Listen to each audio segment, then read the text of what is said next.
Assalamualaikum warahmatullahi wabarakatuh. Saya Nika Adelia Ganesti Putri akan sedikit mereview buku untuk memenuhi tugas hukum perdata internasional yang diampu oleh Bapak Yusuf Wibisono. Buku yang akan saya review berjudul Dasar-Dasar Hukum Perdata Internasional, karya dari Bayu Seto Harjowahono, buku ke-1 edisi kelima.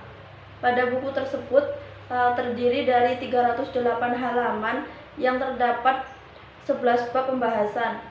Buku tersebut diterbitkan oleh PT Citra Aditya Bakti Bandung. Pada buku ke-1 edisi kelima ini terjadi penambahan subbab baru, yaitu tentang sejarah hukum perdata internasional yang terdapat pada bab 3. Alasan ditambahkannya subbab baru tersebut yaitu karena menurutnya pembaca perlu menyadari bahwa dalam lintas historis Indonesia melalui episode-episode yang khas, khususnya pada masa prakemerdekaan. Langsung saja pada bab 1, yaitu menjelaskan mengenai pengertian, pola pikir yuridik, dan masalah-masalah pokok yang terjadi dalam hukum perdata internasional. Pengertian dari hukum perdata internasional sendiri yaitu seperangkat kaidah, asas, dan aturan hukum nasional yang dibuat untuk mengatur peristiwa hukum yang mengandung unsur asing. Selanjutnya pada bab 2 yaitu menjelaskan mengenai sejarah perkembangan hukum perdata internasional tradisional yang di dalamnya memaparkan model-model pendekatan hukum perdata internasional. Model pendekatan hukum perdata internasional sendiri terdiri dari 3 macam, yaitu yang pertama, pendekatan berdasarkan tujuan hukum perdata internasional. Yang kedua, pendekatan berdasarkan hasil yang dicapai dari hukum perdata internasional. Yang terakhir yaitu pendekatan berdasarkan metodologi penetapan hukum yang harus diberlakukan. Selanjutnya pada bab 3 yaitu hukum perselisihan dan sejarah perkembangan hukum perdata internasional Indonesia. Sebenarnya sejarah perkembangan hukum perdata internasional sendiri mulai berlaku pada abad kedua sebelum Masehi sampai ke 6 Masehi. Sedangkan hukum perdata internasional mulai berkembang di Indonesia pada masa Hindia Belanda. Di dalam hukum perselisihan tersebut memaparkan mengenai ruang lingkup hukum perselisihan, metode pendekatan hukum perselisihan yang terdiri dari titik taut. Titik taut sendiri terbagi menjadi 2 macam, yaitu titik taut primer dan titik taut sekunder. Titik taut primer juga disebut dengan titik pembeda, dan sedangkan titik taut sekunder disebut dengan titik taut penentu. Selanjutnya dipaparkan juga sejarah perkembangan hukum perdata internasional di Indonesia dan asas-asas umum dalam hukum perdata internasional di Indonesia. Asas-asas tersebut terdiri dari status personal dan kecakapan hukum, benda tetap atau asas lex situs. Yang ketiga, perbuatan hukum atau hubungan hukum atau asas lex loci actus. Selanjutnya pada bab 4 yaitu menjelaskan mengenai peranata tradisional dalam hukum perdata internasional, yang di dalamnya memaparkan mengenai titik taut hukum perdata internasional. Seperti yang sudah dijelaskan tadi, titik taut dalam hukum perdata internasional itu ada 2, yaitu titik taut primer dan titik taut sekunder.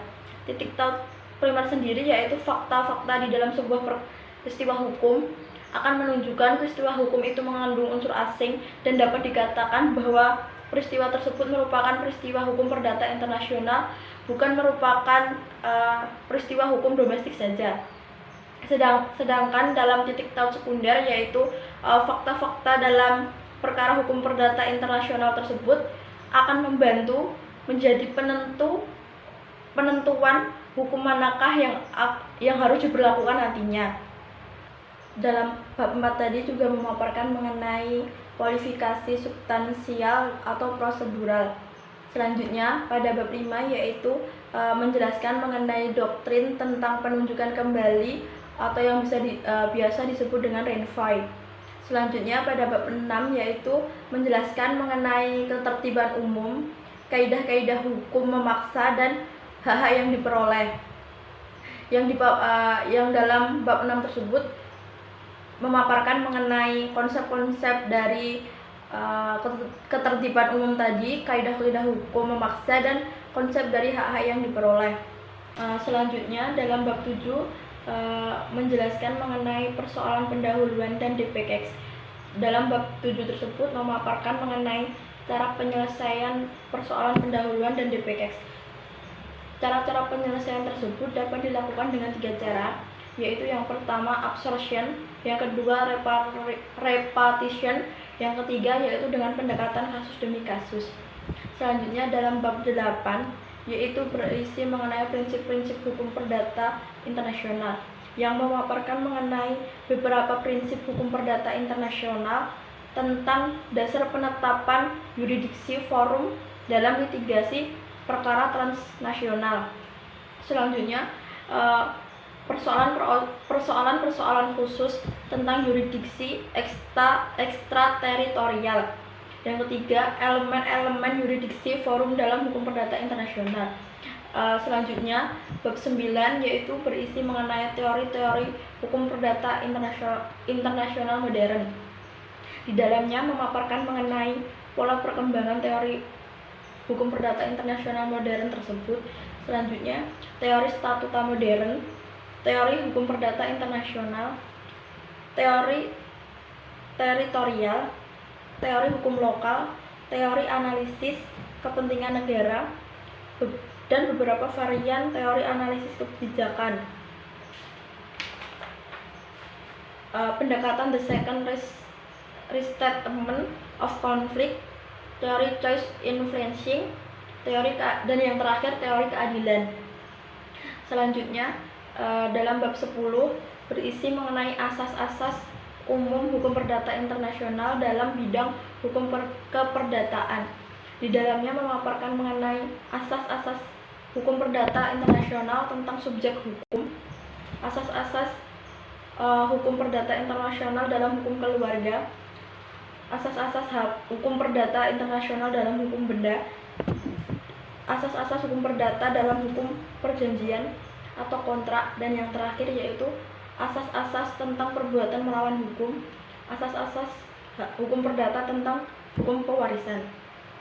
Dan dalam bab terakhir yaitu menjelaskan mengenai eksistensi dan prospek hukum perdata internasional di masa depan. Di dalamnya memaparkan mengenai hukum perdata internasional yang pada dasarnya bersifat nasional teritorialistik.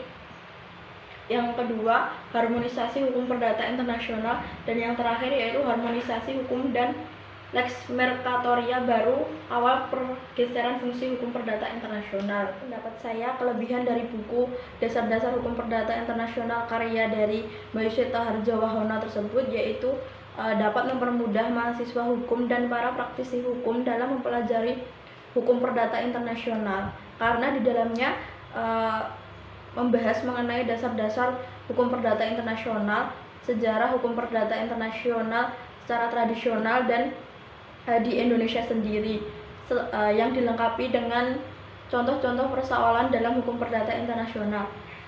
Dan untuk kekurangannya, menurut saya itu dalam buku tersebut menggunakan bahasa yang terlalu tinggi sehingga bagi orang awam akan sulit untuk memahami isi materi dalam buku tersebut. Sekian dari saya, kurang lebihnya mohon maaf yang sebesar-besarnya. Wabillahi taufiq wal hidayah. Wassalamualaikum warahmatullahi wabarakatuh.